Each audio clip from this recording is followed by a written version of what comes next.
In this video, we're going to talk about Dan Pena, the $1 trillion man.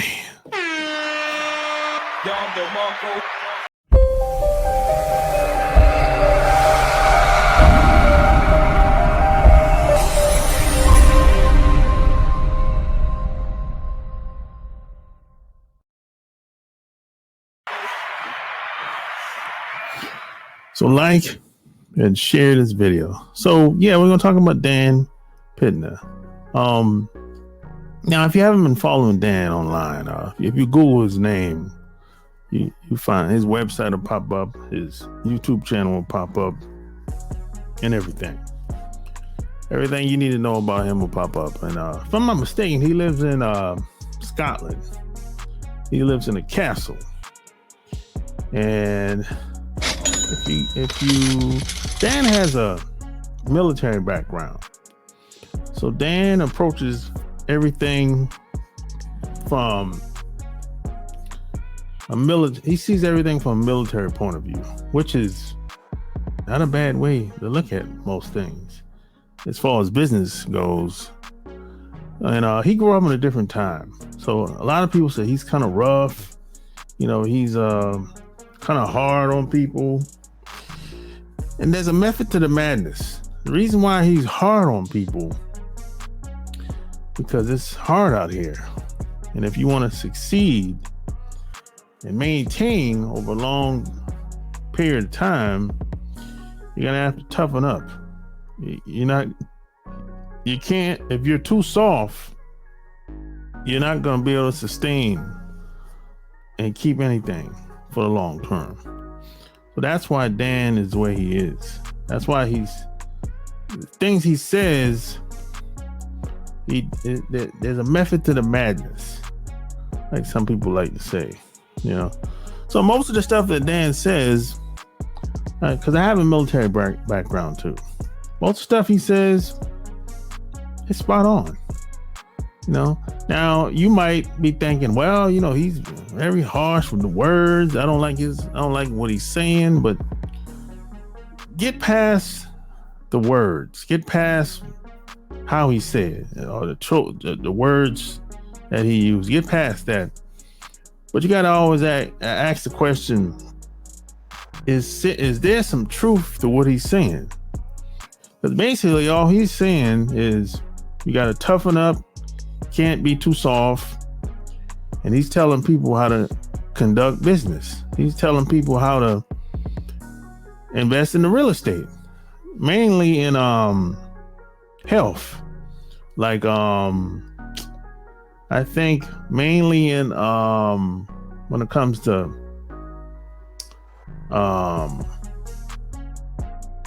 like where senior citizens live at,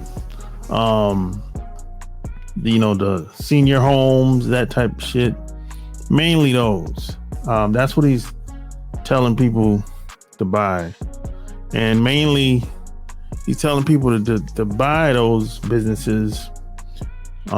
He's telling people to look for a motivated seller and to use creative financing to buy the business from the motivated seller.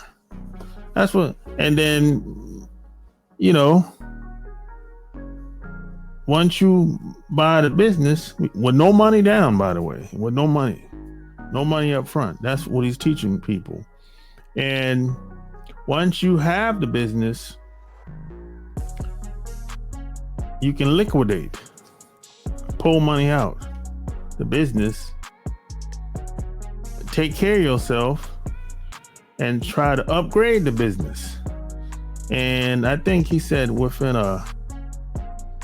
eventually you're going to sell within 30 months, 30 to 36 months. So that's a little over 2 years. That's his formula. Invest in the assistant living, buy the assistant living, and when you buy it, upgrade it, and you try to sell and get as much as money as you can. on the exit. That's Dan's strategy in a nutshell. Of course, there's a little bit more to it than that, but he teaches how to do presentations, what to say, what not to say, maybe some shit that you screwed up in the past. His way is very unconventional.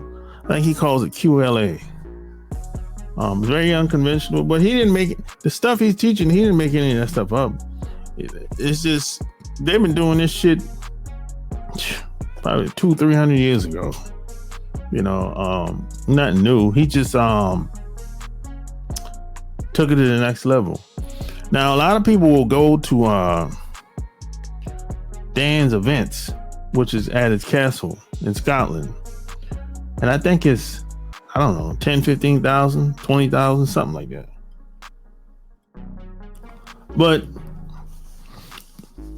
so when you go to the castle, he shows you how to do everything from A to Z. I've never been, but I've heard about it. Usually what's interesting is usually when people go to Dan events, they're usually on their last leg. Usually. Then this is what I've been told. I don't know how true this. I've been told this. By the time they go to one of Dan's events, most people on their last leg, they might have spent their last $10,000-$15,000 to get there. They might have worked 2 jobs for 2 years in order to get there, But if you're going to go to one of Dan events, you better go this year, because this is like the last year he's going to be doing it. Because he's going to be getting into politics next year in Scotland. I don't know what they call the job position over there. I don't know. You know what I'm saying? I'm not familiar with those job positions over there, but they don't call it the same thing as they do over here in the USA where I'm at. But this is going to be the last year. When he get in office, he's not going to be doing no more events. He said that already. And I kind of assume that anyway, because he's not going to have time. So if you want to go to Dan event, you better go this year, because it's not, that's going to be it. But, anything in regards to real estate, I think it's always going to be a good idea to get involved with. Because real estate is probably the best vehicle to build wealth that I know of. I don't know anything that's like real estate. Tech ain't like real estate. Sales ain't like real estate. Software ain't like real estate. I don't know. Retail ain't like starting open a gas station ain't like real estate. It's kind of like real estate, but yeah. So so ain't nothing like real estate. Nothing appreciates and gives you more cash flow than real estate that I know of. I don't know. Maybe it's something else out there. Cryptocurrency ain't like real estate. No. Crypto's up and down like a ball. The stock market ain't like real estate. No. It's up and down like a ball. However the economy goes, that's how the stock market goes. Real estate ain't necessarily like that all the time. That's why, depending on where you're investing your money in real estate, the economy might not affect it at all. Not at all. It just depends. Now, if you have your money if you invest into corporate buildings over the past 3 years, yeah, you probably took a hit because people weren't going to work like they normally would. So a lot of companies, they got people working at home, and a lot of companies they didn't need those buildings no more. So they started to sell those buildings. They weren't renting them out no more. So that's less money for an investor who invests in that building, or who owns that building. So, you know, but if you invested money in apartment buildings, oh, that shit shot off past 3 years because people are renting. We're in a rent. People are renting like crazy now. People aren't buying homes and like they used to, you know. So it just depends on, and another good place is if you invested into those rentals, like the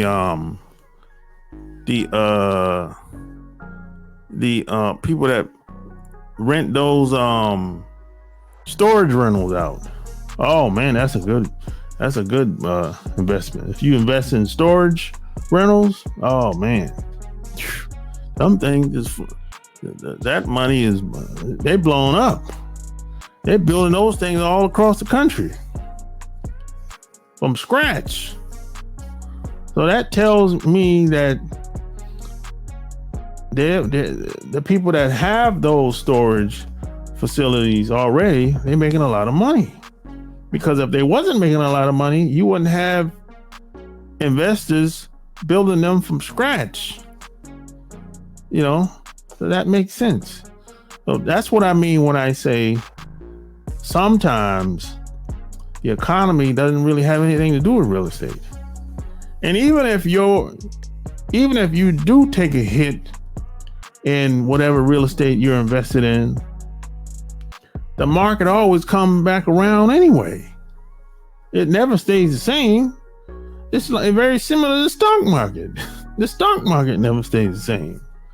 And I'm not saying you shouldn't invest in the stock market. There's some stocks I do invest in.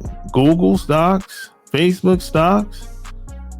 Yeah, I got money in those. And what? Bank of America, Wells Fargo, I got money in those. But most of the stocks ain't like the companies I just named. Amazon stocks too, right? I got money in all those companies I just named. But those companies are on the top of the pyramid.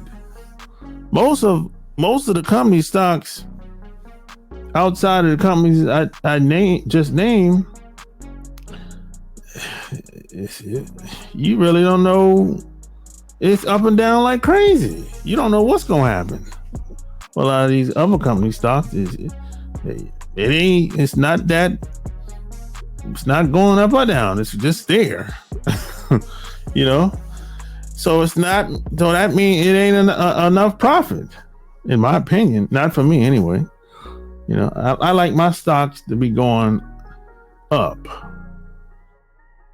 I don't like it stagnant or going down. I like to be inclined and going up. That's how I like my stocks. But real estate is not like real estate. You know what I'm saying? This is why you should listen to Dan. Listen to what he says. He's not telling no lies. He's helped people made millions, billions of dollars. Yeah, he helped people make, a lot of people have made millions. A few people have made billions. You know, I don't know if any, I think a couple people might have made $1 trillion transactions, but a lot of millionaires for sure. And he's been doing this for what, 35, 40 years? I think 40 years.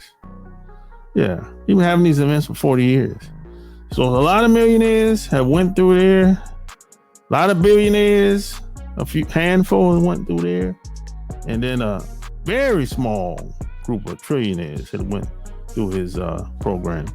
And a lot of these people you've heard of, some you know of, but they just don't talk about it. But a lot of these people you know, a lot of people look up to, or think highly of, they went through Dan's program. So at the end of the day, Dan is telling you, toughen up. It ain't enough to just have all the skills. You got to grow some balls. You got to grow a pair. You got to be hard. Sometimes you might have to, every once in a while, you might have to choke somebody up.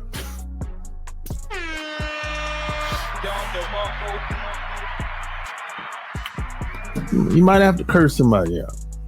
You might have to tell somebody fuck off. That's part of being a man, you know. You might have to stand up. You might have to do things you probably would normally do. Because a lot of people don't play fair in business. They don't. A lot of people take things personal. They take things too far. So that's basically what Dan is telling you, what he's seen and what he's experienced. He's trying to help you avoid a lot of the mistakes that he's went through. So I highly recommend it. Go to Google his name. I'll probably put the link of his channel below this video. Check it out. He wrote a book years ago, probably like 20 years ago, called My First 100 Million, I think. I think it's out of print. But if you go to his website, you can download it for free on his website. My First 100 Million. I think that's the name of it. Yeah, it's out of print. But I think he's giving away a digital copy for free. You know what I'm saying? Read that book. And I think there's an audio version of that book floating around on the internet somewhere. You know. So that's all I got about Dan Pena. You know, he's a good dude, but he approaches things from a military point of view, which is the best way, in my opinion. For real. You know. So share this video, tell me what you think below. Until next time, I'm out. Peace.